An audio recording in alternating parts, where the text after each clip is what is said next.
श्रेय की राजनीति शुरू हो गई है। क्रेडिट किस? कांग्रेस खुलकर कह रही है हमारे एजेंडे को आखिरकार सरकार को मानना पड़ा, हमने मनवाकर ही दम लिया। लेकिन एंड रिजल्ट तो सर फिर वोट कितने मिलते हैं, चुनाव में जीत कौन हासिल करता है, जो जीता वही सिकंदर वाली बात है। किसको इसका पॉलिटिकल फायदा मिलता हुआ सर आप देख रहे हैं? अंतर्राष्ट्रीय मजदूर दिवस पे सभी को हार्दिक अभिनंदन। मैं पहली बात बोलना चाहूंगा और बहुत महत्वपूर्ण मुद्दा है आज आप इस चर्चा को कर रहे हैं। मुझे लगा आप पंडोरा बॉक्स की बात कर रहे थे मीनाक्षी जी। पंडोरा बॉक्स तो 3000 सालों से जमीन पे है। ऊपर कितना भी आप उसको रोक लें, जमीन पे तो आप पूछ रहे हैं फायदा किसको होगा। फायदा उसको होगा जिसके पास कुछ नहीं है। पहली बात, राजनीतिक फायदा उसका कौन ले जाएगा वो दूसरी श्रेणी की बात है। तो फायदा उसका होगा कि वस्तु स्थिति की पता लगेगी कि क्या है, कितनी जमीन है। आप जमीन का ही देख लें आंकड़ा, दलित परिवारों के पास केवल 16% परिवारों के पास जमीन है। ज्यादातर खेतीहर मजदूर है साथी, ज्यादातर शहरी मजदूर है साथी। तो सबसे पहला फायदा वो आवाज बढ़ने का होगा तथ्य के आधार पे। जो अभी बद्री साहब बात कर रहे थे कि डेटा बेस्ड और आंकड़ों के आधार पे जो लड़ाई है, जो एक औजार मिला है दलित समुदाय को, ओबीसी में भी एक श्रेणी तो है नहीं, आप जानते हैं। तो ऐसे समाज के हमारे वर्गों को, ऐसी श्रेणियों को जिसके पास कुछ नहीं है 3000 सालों से, आप जानते हैं जाति एक बहुस्तरित आघात है, पूरा बड़ा आघात रहा है। कई कई इसमें आंदोलन हो चुके हैं, चलते आ रहे हैं। अम्बेडकर जी का जो सपना था कि जाति का विनाश हो और जाति प्रथा का विनाश हो, आज तक तो हुआ नहीं, 75 साल हो गए हैं।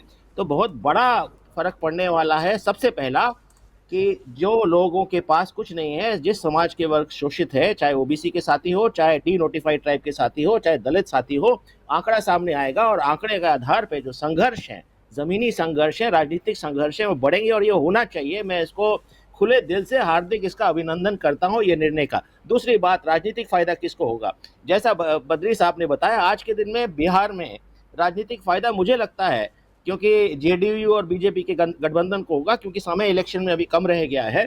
तो कांग्रेस और आरजेडी को और अन्य पार्टियों को अभी उसको रिकैलिब्रेट करना पड़ेगा कि उनकी राजनीति और उनकी रणनीति, चुनावी रणनीति कैसे हो। पर जो भी हो, जिस भी पार्टी को चुनावी फायदा हो ना हो, मुझे लगता है ये देश के फायदे की बात है मीनाक्षी जी। इतना तो मैं बोलना चाहूंगा प्रथम चरण में।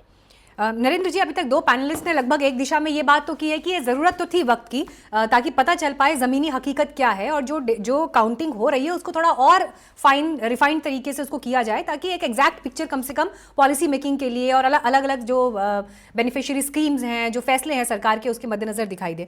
सर, जनता इस फैसले को, मैं अभी इसको पॉलिटिकली किस तरह से जनता लेगी उस पर बात करना चाहती हूँ। फैसला तो लिया गया है, लेकिन ये फैसला इंप्लीमेंट कब तक होगा, इस पर पिक्चर कब तक क्लियर होगी, उसके लिए तो प्रतीक्षा करनी पड़ेगी। कम से कम 1-1.5 साल से पहले तो ये पिक्चर क्लियर नहीं हो पाएगी। तो क्या सिर्फ इस आधार पर भारतीय समाज वोट कर देगा कि जातिगत जनगणना कराई जा रही है और उसके आधार पर हमें कुछ मिलेगा या हमारी बेहतरी के लिए कोई आगे रास्ता खुलेगा? जनता की, वोटर की साइकी कैसे प्रभावित होगी सर इससे? देखिए, मुझे लगता है कि वोटर की साइकी प्रभावित होने का जहाँ तक मसला है वो ये है कि एक तो बात साफ हो गई है कि ये जो प्रेजेंट गवर्नमेंट है, ये जिस तरह से ओपोजिशन के मुद्दे को अपनी तरफ खींच लेती है, ये बहुत बार साबित हुआ है और मुझे लगता है ये दोबारा से फिर से साबित हो गया है। और जहाँ तक आप कह रहे हैं कि जनता उसको किस तरीके से लेगी, मुझे लगता है कि जनता में जो बहुत ज़्यादा बदलाव होने की संभावना इसमें नहीं है। और एक सेंस में अगर मैं राजनीतिक सेंस में अगर बात करूं, इलेक्टोरल सेंस में बात करूं, तो जो हो सकता है कि ओपोजिशन को जो फायदा हो सकता था ये कास्ट सेंसस न कराने की वजह से, जिसको वो मुद्दा बनाए हुए थे, मुझे लगता है कि उस हिसाब से ओपोजिशन को अब वो इलेक्टोरल फायदा होने वाला शायद नहीं है। क्योंकि जब मुद्दा ही सरकार ले लेती है तो आप देखेंगे कि अगर मंडल कमीशन जिस तरह से लागू हुआ था, मंडल कमीशन में एक बहुत बड़ा पोलराइजेशन हो गया था। और वो पोलराइजेशन न केवल स्टेट के लेवल पे था, गवर्नमेंट के लेवल पे था, बल्कि वो पोलराइजेशन जो है वो जमीनी स्तर पे भी था। लेकिन आज के मामले में अगर आप देखें तो जमीनी स्तर पे वो पोलराइजेशन मुझे होता हुआ दिखाई नहीं दे रहा है।